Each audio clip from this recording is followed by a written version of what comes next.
मित्रांनो, आज आपण पाहणार आहोत इतिहासाची साक्ष देणारा आणि काळाच्या ओघात नजरेआड राहिलेला पालघर जिल्ह्यातील एक अभिमानास्पद वारसा म्हणजेच किल्ले भवानगड।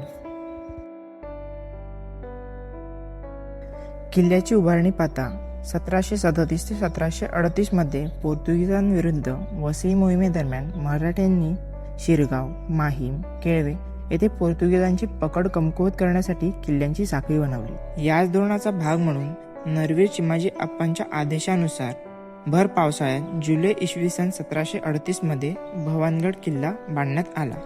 पालघर जिल्ह्यातील केळवे माहीमच्या जवळ दांडाखाडीवर नियंत्रण ठेवण्यासाठी हा किल्ला मोक्याच्या ठिकाणी उभारला होता, ज्यामुळे पोर्तुगीजांची रसद तोडणे खूप सोपे झाले होते।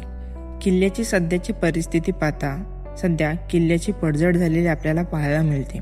तरीही बाले किल्ला, तटबंदीचे काही अवशेष आणि पाण्याचे टाके आपल्याला किल्ल्यावर पाहायला मिळते। किल्ल्याच्या माथ्यावर भवानी गणेश्वराचे मंदिर आपल्याला पाहायला मिळते। तर मित्रांनो, आपल्या पालघरमध्ये लपलेल्या अशा ऐतिहासिक भवानगड सारख्या खजिन्याला एकदा तरी आवर्जून भेट द्या।